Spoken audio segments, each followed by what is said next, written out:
My name is Michael DeLue. Today is Monday, April 13th. Today is episode 91 of Pull Up the Tape.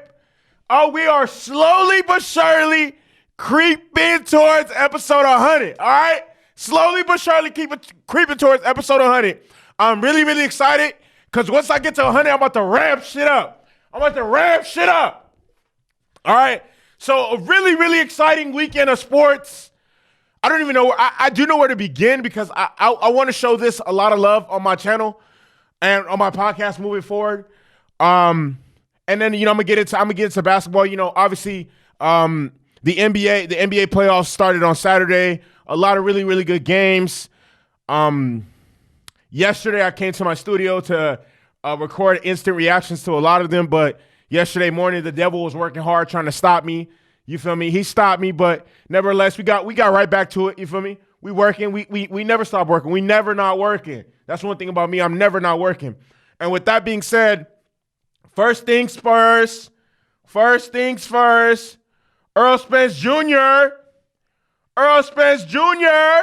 versus Yordenis Ugás. We got to talk about it.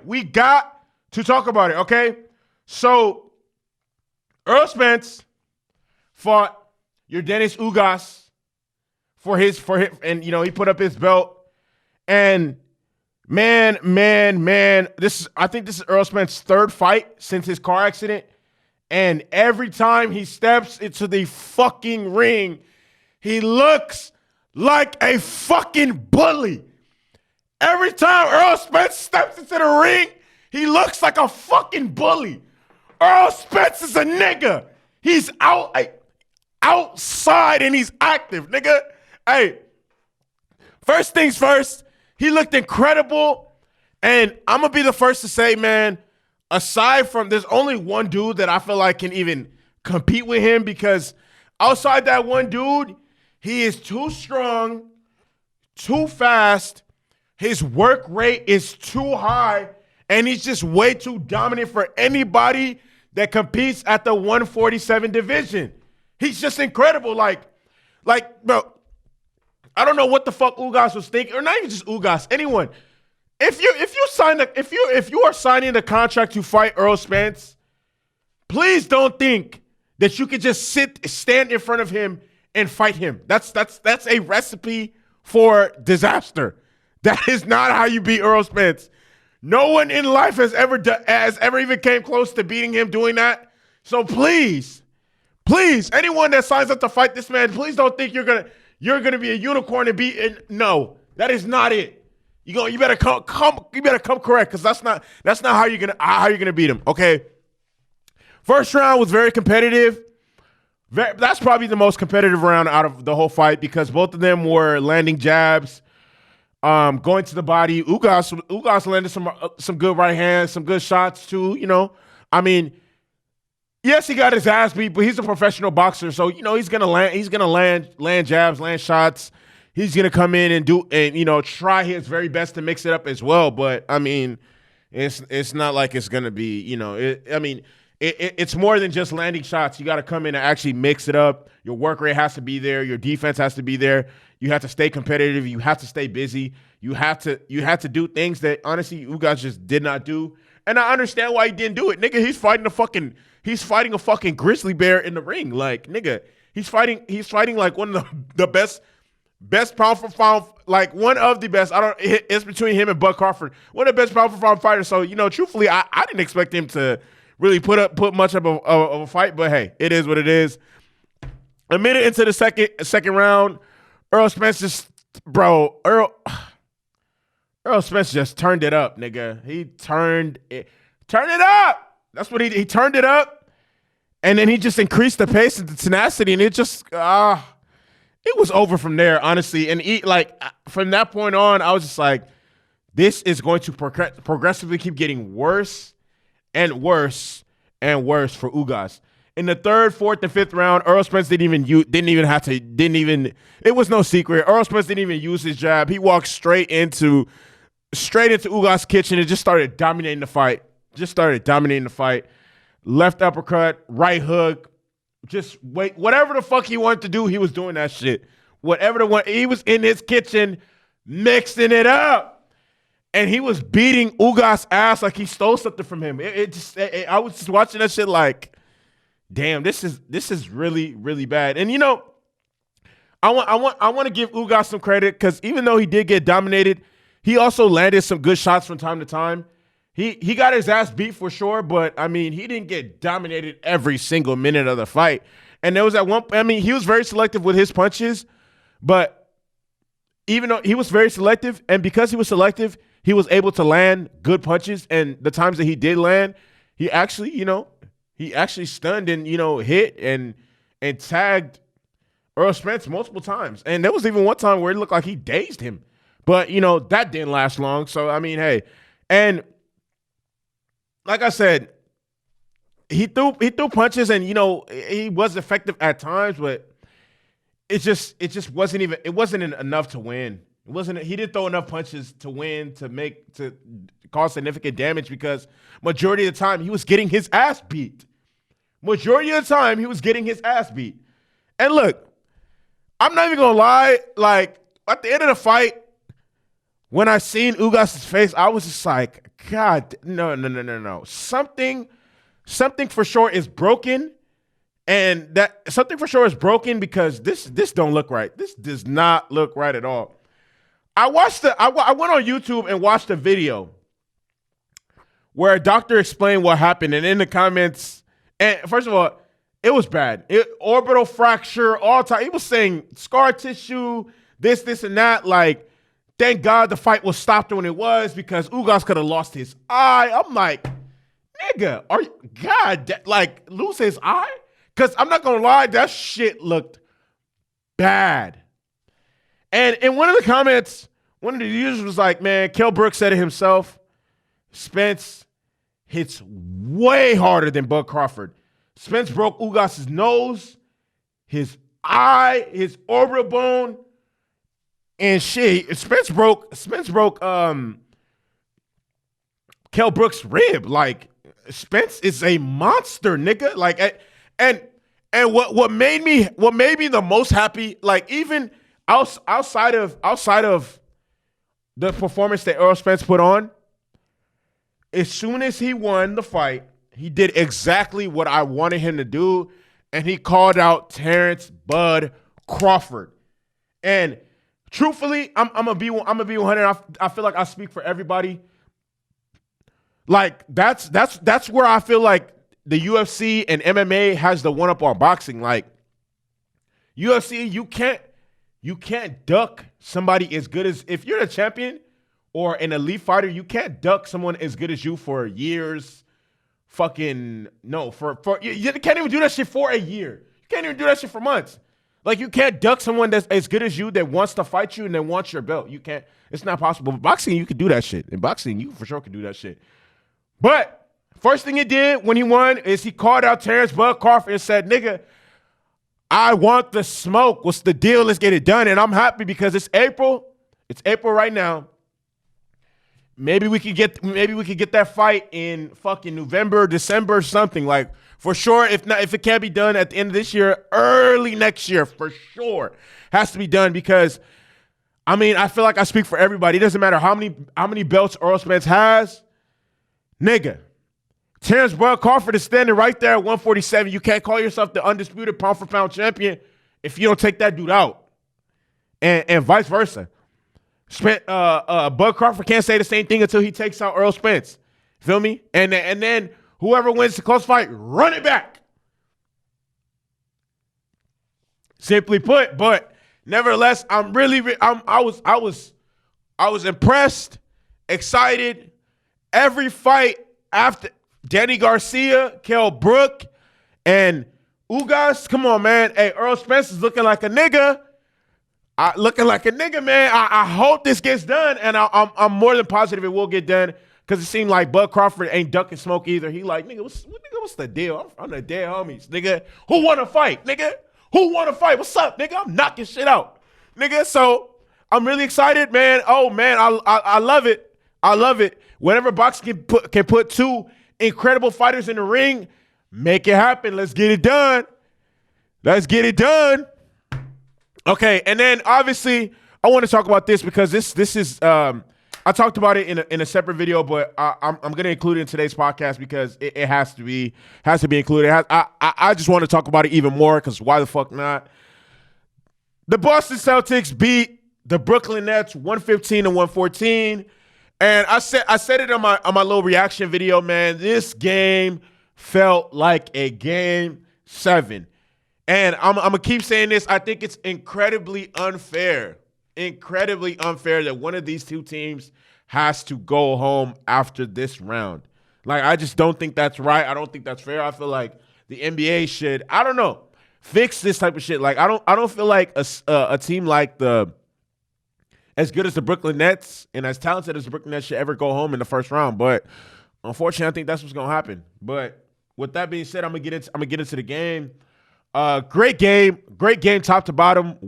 From 1 through 8. All the players that stepped on the court for both teams played. I don't want to say all of them played good basketball, but they all contributed to winning. Because the only person I could say that didn't really play good basketball that everyone expected was Kevin Durant. Kevin Durant was that might be one of the worst. And I'm not gonna sit here and rip KD like, oh, what the fuck, KD was terrible, KD, because KD is never good. KD's probably gonna play like that 1 out of every 50 games. KD's probably gonna play like that 1 out of every 50 games. Like, that's not. Yeah, KD had 23 points, but he also took 24 shots and he only made 9 of them. But KD's not gonna play like that consistently, and that's just not something that's gonna continue to happen. But I want to get into the last possession of the game winner. 2 things that really, three things that really stood out to me. First thing that stood out to me was the fact that Jason Tatum. Okay, we already know what the fuck Jason Tatum is about. Jason Tatum is a fucking dog. Jason Tatum is a nigga. Jason Tatum cannot be stopped. Jason Tatum cannot be tamed. If somebody said he's top 5 in the NBA, no discussion, no debates there. And so the Celtics Jason Tatum actually forces KD to take a tough shot, a tough 3, and then they get the rebound. So they bring the ball up the court, and like I said, Jason Tatum is a nigga. He lives for these moments. He's clutch. He's him. He's not afraid. He's the closer. He's the best player the Celtics have. Obviously, he wants the ball in his hands at the very last moment. He wants to be the deciding factor on the offensive end. And there was no play called for him or anything like that. But somehow, some way, because of his basketball IQ and the smart player, rather than just standing at the three-point line and just watching all the commotion happens, he sees Kevin Durant does not have his eyes on him. So he makes a play. He cuts towards the basket, and somehow, some way, Marcus Smart finds him, does an amazing pirouette move, and then before you know it, he's at the rim and just lays it up, and that's time. Okay, shout out to him for just because, truthfully, a lot of players, some players wouldn't even seek the ball in that situation, and then some, if they do get it, and then, if they don't seek the ball and, they end up not getting the last shot, they're going to pout, oh, my God, what the fuck, why did you? But nah, he took it upon himself, made it a point of emphasis to get involved in the play, and then the end result, you gotta be happy. And then Ime Udoka for not calling a timeout, having faith in his guys that they're gonna make the right play, swing the ball, do what needs to be done to get the win, and that's exactly what happened. Okay, and the last thing that I noticed was Steve Nash. And I'm not really critical on Steve Nash because I think he's a decent coach, and I think with time he's going to become a better coach and whatever. But truthfully, only issue that I have with Steve Nash that I seen yesterday is the lineup that he put out for the last game. Like, okay, the Celtics didn't call a timeout, but you could have called the timeout. The shot clock is off, so you understand, like, okay, this is going to be the last possession of the game. I don't think defensively Kyrie Irving should be on the court on the last possession of the game. I don't think Bruce Brown should be on the court the last possession of the game. And I for sure as in hell do not think that Goran Dragic should be on the court on the last possession. Whoa.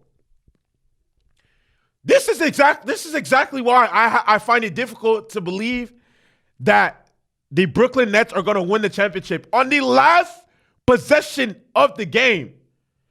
You have KD who completely takes his eyes off Jason Tatum. Kyrie, okay, how is it that no one, oh my God. How is it that no one has eyes on Jason Tatum on the last play of the game? No one is looking at him. KD's not looking at him.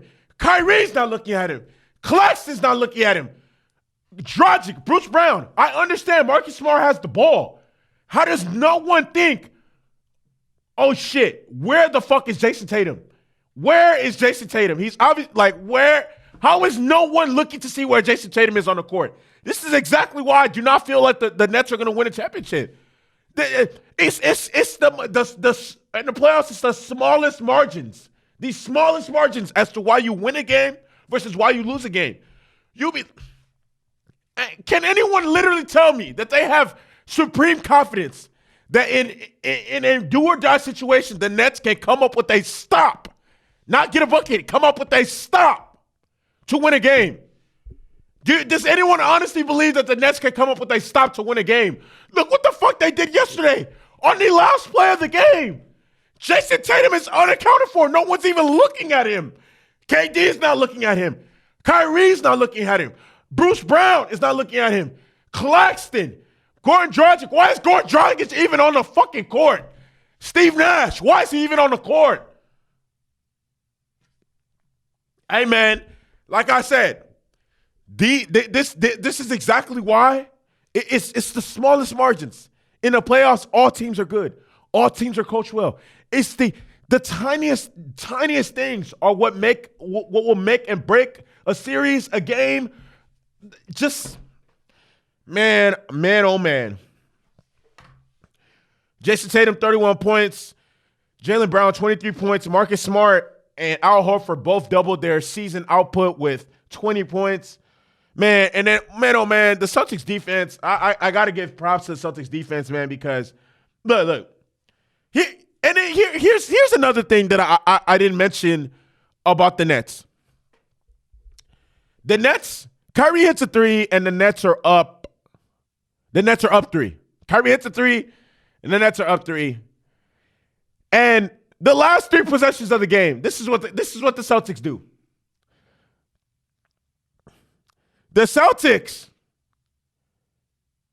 give up two layups and get two layups on defense and get a contested three on offense. Listen to this. On the last listen to this. The last two shots that the Nets gave up on defense were on average six inches away from the rim. A Jason Tatum layup and a Jaylen Brown layup. On offense, they give up. This is what they get. They get a 25-foot contested jumper. Come on now, that's unacceptable. Like, truthfully, and I say you're gonna hear me repeat the same shit over again. The Nets, this is what I see. This is what I see. This is why I feel like the Nets will not win a championship. The Nets, I'm going to say it again. The Nets are up three with under 30 seconds to go in the game. On the last two possessions on defense and last possession on offense, they give up two layups at the rim. And on offense, the best look they get is a contested 29-foot jumper. How does anyone think that that's like what? Like people are gonna say, oh well, KD played bad, that's why they lost. No, they still could have won despite KD playing bad. They still could have won despite KD playing bad. Why they lost is they fell apart down the stretch of the game. They gave up a layup to Jaylen Brown. On the other end of the floor, they get a terrible look for game. And then on the very last play, Everyone on the court just forgets that Jason Tatum is on the fucking court. Everyone forgets that Jason Tatum is on the court. No one is accounting for him whatsoever. Not KD, not Claxton, not Kyrie. No one is looking for Marcus Smart has the ball. Why is no one thinking, where the fuck is Jason Tatum? No one is looking towards Jason Tatum. And I'm sitting here watching like, when Jason Tatum hits the game-winning layup, like, okay, well, you can't argue with that. You do dumb shit, you win stupid prizes. You do dumb shit, you win dumb prizes. How is no one accounting for Jason Tatum? I don't give a fuck who has the ball. I don't care who has the ball. The best player on the court for the opposing team has to have multiple eyes on him. I don't give a fuck who has the ball. Come on now. That's bad basketball. That is bad basketball. I'm telling you, man, that's bad basketball. That's terrible basketball. I don't know how you want to spin it, man. I mean, the positive that the Nets can take away from this game is, oh, we lost because and Kevin Durant didn't play good. No. Kevin Durant didn't play good, but Kyrie did. Kyrie had 39 points. Kevin Durant had 23 points. Kevin Durant, probably the worst playoff game I've ever seen him play. They lost on a buzzer beater. I mean, I guess those are positives you can take from it, but truthfully, real playoff teams, I'm going to say it again. Real playoff teams find a way to win even when your best player doesn't play. Real championship contending teams find a way to win even when your best player isn't playing like a superstar, okay? The Nets had the opportunity to win the game on the last possession of the game. And even before that, they could have won the game on the offensive end. But what did they do? They gave up. KD takes a terrible shot for game, and then on the other end of the floor, the Nets as a fucking team don't account for Jason Tatum at all. Not a single nigga had eyes on Jason Tatum. I don't give a fuck who had the ball. How is nobody looking at Jason Tatum? How does that happen?